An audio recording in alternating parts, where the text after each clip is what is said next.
और यहाँ प्रयागराज में आकर के ये दोनों चीज सुलभ ही प्राप्त हो रही हैं। यही तो ठाकुर जी की कृपा है। जय हो। भगवान की ये कृपा है। आप महसूस करो या ना करो, लेकिन भगवान की कृपा बरस रही है।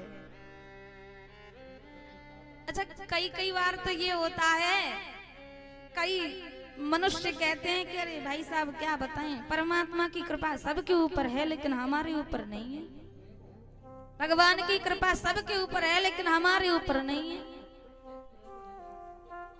अब एक बात विचार कीजिए, इतना बहुत बड़ा घर मकान है, खेत है, बच्चे, पति, पत्नी, घर, मकान, बहू, बेटा सब कुछ है, और फिर भी क्या कहते हैं कि भगवान की कृपा हमारे ऊपर नहीं है। अब और कौन सी कृपा होती है? एक बात विचार कीजिए, भगवान ने इतना बढ़िया सुंदर शरीर आपको सौंप दिया है, इससे बड़ी कृपा और क्या होगी? भगवान ने इतना सुंदर शरीर आपको सौंप दिया, ये ले तो इससे धन भी कमा, खा पी और सब कुछ करते हुए और मेरा भजन भी कर।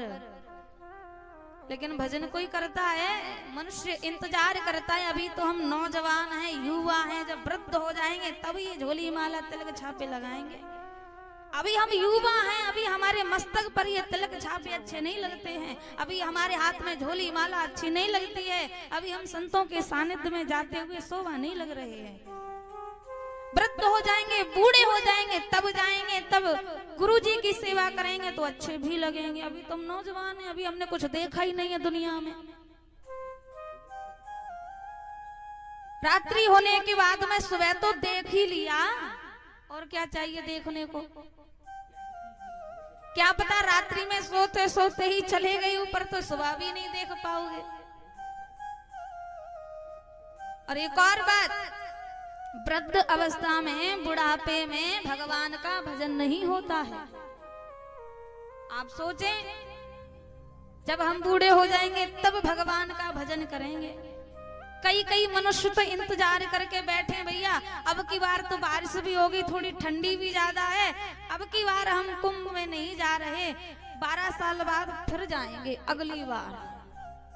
अब एक बात बताएं, कुंभ तो आ जाएगा लेकिन आप रहे नहीं रहे।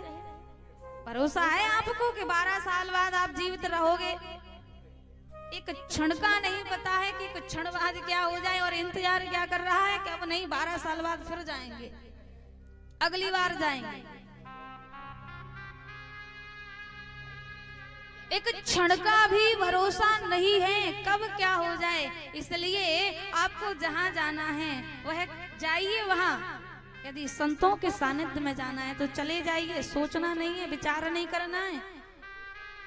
यदि आप भगवान नाम लेना चाहते हैं, भगवान का जाप करना चाहते हैं, तो ये मत सोचो कि अब नहीं करूंगा, अब नहीं, शाम को सुबह करूंगा, दोपहर में करूंगा, नहीं, कुछ नहीं। सब कामों को छोड़ करके और झोली माला लेकर के बैठ जाओ, क्या पता फिर समय मिले नहीं मिले, भरोसा नहीं है। इसीलिए कहा है कि वृद्ध अवस्था में, बुढ़ापे में भगवान का भजन नहीं होता है। पता है कैसे? आंखों से दिखाई नहीं देता, आंखों से दिखाई नहीं देता, कानों से सुनाई नहीं देता, मुख से बोला नहीं जाता, दांत सारे उखड़ गए, और महाराज पैरों से चला नहीं जाता, घुटनों से बैठा नहीं जाता, क्योंकि दर्द होता है जोड़ों में,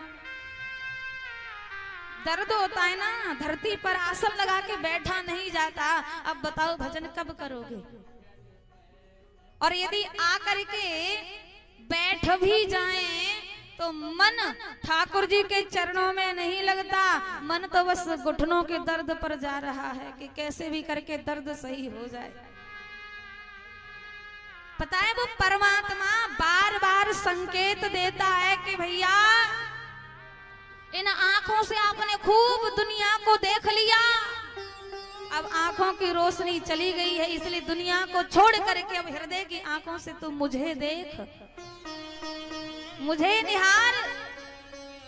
लेकिन फिर भी ये मनुष्य बड़ा चालाक है, डॉक्टर के पास जाता है और बड़े बड़े लेंस वाला चश्मा ले आता है। मानता नहीं है। मनुष्य के फिर पता है केस सफेद हो जाते हैं, बाल सफेद हो जाते हैं।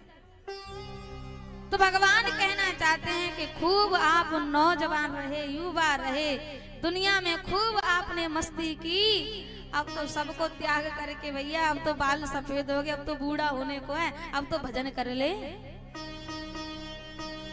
लेकिन तो भी नहीं करता। महाराज दुकान पर जावेगो और महाराज केस किंग केस काला लेके आवेगो और जो डाई करेगो बालन पे, तो पहले सफेद थे अब तो बिल्कुल काले सुन्न हो जाए। लेकिन फिर भी ये मनुष्य भजन नहीं करता। फिर भगवान मनुष्य के दांत उखड़ जाते हैं। तो भगवान कहते हैं कि आपने खूब बढ़िया बढ़िया मेवा मिष्ठान खाए, अब दांत उखड़ गए, अब तो दलिया पी के मेरो भजन कर ले। लेकिन फिर भी ये मनुष्य डॉक्टर के पास जाता है और 32 लगवा करके आ जाता है। बड़ा चालाक है मनुष्य, ये भजन करना ही नहीं चाहता, इसलिए वृद्ध अवस्था में नहीं होगा। आपके मन में जब आ जाए आप तो तब भजन कर लो। ये सोचने का विषय नहीं है, विचार करने का विषय नहीं है। जब भी समय मिले बस तब परमात्मा को याद कर लिया करो, नहीं तो परमात्मा आपको याद कर लेगा।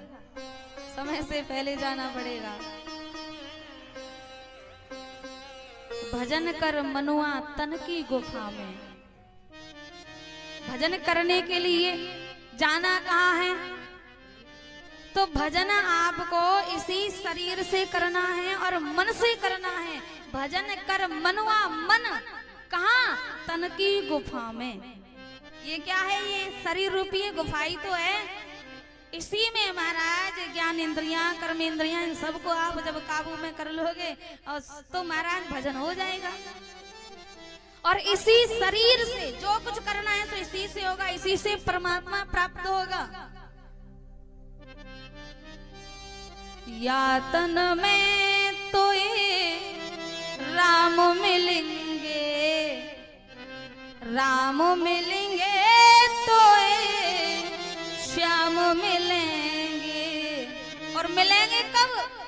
भजन कर मनुआ तन की गुफा में। भजन